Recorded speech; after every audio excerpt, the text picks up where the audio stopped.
പുറപ്പാട് അധ്യായം 6. മോശയെ ധൈര്യപ്പെടുത്തുന്നു. കർത്താവ് മോശയോട് പറഞ്ഞു, ഞാൻ ഫറവോയോട് എന്തു ചെയ്യുമെന്ന് നീ ഉടനെ കാണും. ശക്തമായ കരത്താൽ നിർബന്ധിതനായി അവൻ അവരെ വിട്ടയക്കും. അവരെ പുറന്തള്ളാതിരിക്കാൻ വയ്യാത്ത നില അവന് വന്നുകൂടും. അവിടുന്ന് തുടർന്നു, ഞാൻ കർത്താവാണ്. അബ്രഹാത്തിനും ഇസഹാക്കിനും യാക്കോബിനും സർവശക്തനായ ദൈവമായി ഞാൻ പ്രത്യക്ഷപ്പെട്ടു. എന്നാൽ കർത്താവെന്ന നാമത്തിൽ ഞാൻ എന്നെ അവർക്ക് വെളിപ്പെടുത്തിയില്ല. എങ്കിലും അവർ പരദേശികളായി പാർത്തിരുന്ന കാനാൻ ദേശം അവർക്ക് നൽകുമെന്ന് അവരുമായി ഞാൻ ഉടമ്പടി ചെയ്തിരുന്നു. ഈജിപ്തുകാർ അടിമകളാക്കിയിരുന്ന ഇസ്രായേൽ മക്കളുടെ ദീനരോദനം ഞാൻ കേട്ടു. എൻ്റെ ഉടമ്പടി ഞാൻ ഓർമ്മിക്കുകയും ചെയ്തു. ആകയാൽ ഇസ്രായേൽ മക്കളോട് പറയുക, ഞാൻ കർത്താവാണ്. ഈജിപ്തുകാർ ചുമത്തിയ ഭാരം നീക്കി നിങ്ങളെ ഞാൻ മോചിപ്പിക്കും. നിങ്ങളുടെ അടിമത്തത്തിൽ നിന്ന് നിങ്ങളെ സ്വതന്ത്രരാക്കും. കൈ ഉയർത്തി അവരെ കഠിനമായി ശിക്ഷിച്ച് നിങ്ങളെ വീണ്ടെടുക്കും. ഞാൻ നിങ്ങളെ എൻ്റെ ജനമായി സ്വീകരിക്കും, നിങ്ങളുടെ ദൈവമായിരിക്കുകയും ചെയ്യും. ഈജിപ്തുകാരുടെ ദാസ്യത്തിൽ നിന്ന് നിങ്ങളെ മോചിപ്പിച്ച ഞാനാണ് നിങ്ങളുടെ ദൈവമായ കർത്താവെന്ന് നിങ്ങൾ അറിയും. അബ്രഹാത്തിനും ഇസഹാക്കിനും യാക്കോബിനും വാഗ്ദാനം ചെയ്ത ദേശത്തേക്ക് നിങ്ങളെ ഞാൻ നയിക്കും. അത് നിങ്ങൾക്ക് അവകാശമായി തരികയും ചെയ്യും. ഞാൻ കർത്താവാണ്. ഇസ്രായേൽ മക്കളോട് മോശ ഇപ്രകാരം പറഞ്ഞെങ്കിലും അവരുടെ മനോവധയും ക്രൂരമായ അടിമത്തവും നിമിത്തം അവർ അവൻ്റെ വാക്കുകൾ ശ്രദ്ധിച്ചില്ല. കർത്താവ് മോശയോട് കൽപ്പിച്ചു, നീ പോയി ഈജിപ്തിലെ രാജാവായ ഫറവയോട് ഇസ്രായേൽ മക്കളെ വിട്ടയക്കാൻ പറയുക. മോശ കർത്താവിനോട് പറഞ്ഞു, ഇസ്രായേൽ മക്കൾ പോലും ഞാൻ പറയുന്നത് കേൾക്കുന്നില്ല, പിന്നെ ഫറവോ കേൾക്കുമോ?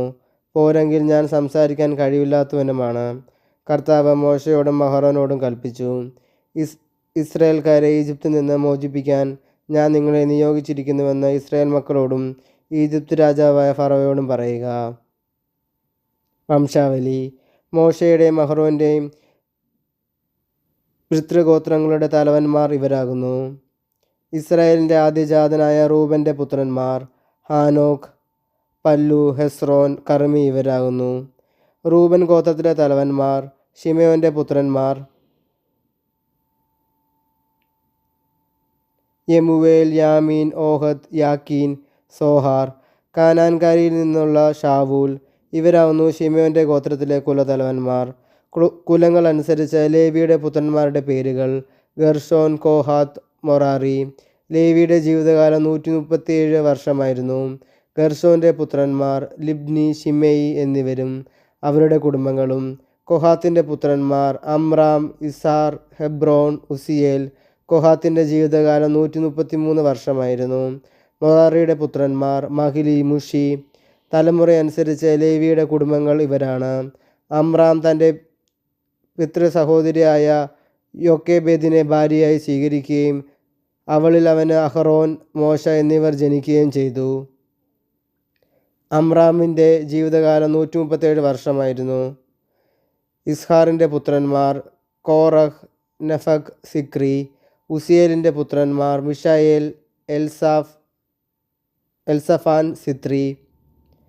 അഹറോൻ അമിനാദാബിൻ്റെ മകളും നഷ്ഹോൻ്റെ സഹോദരിയുമായ എലീഷേബയെ ഭാര്യയായി സ്വീകരിക്കുകയും അവളിൽ അവന് നാദാബ്, അബീഹു, എലയാസർ, ഇത്തമാർ എന്നീ പുത്രന്മാർ ജനിക്കുകയും ചെയ്തു. കോറഹിൻ്റെ പുത്രന്മാർ അസീർ, എൽക്കാന, അബിയാസാബ് ഇവരാണ് കോറഹ് വംശജർ. അഹറോൻ്റെ പുത്രനായ എലയാസർ പുത്തിയേലിൻ്റെ പുത്രിയെ ഭാര്യയായി സ്വീകരിക്കുകയും അവളിൽ അവന് ഫിനെഹാസ് എന്ന പുത്രൻ ജനിക്കുകയും ചെയ്തു. ഇവരാണ് ലേവി ഗോത്രത്തിലെ കുലതലവന്മാർ.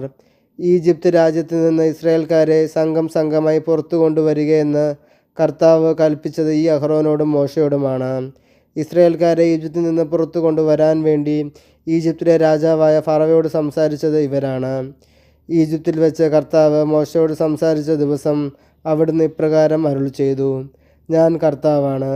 ഞാൻ നിന്നോട് കൽപ്പിക്കുന്നതെല്ലാം ഈജിപ്തിലെ രാജാവായ ഫറവയോട് നീ പറയുക. മോശ കർത്താവിനോട് പറഞ്ഞു, സംസാരിക്കാൻ കഴിവില്ലാത്തവനാണ് ഞാൻ. ഫറവോ എൻ്റെ വാക്കുകൾ ശ്രദ്ധിക്കുമോ?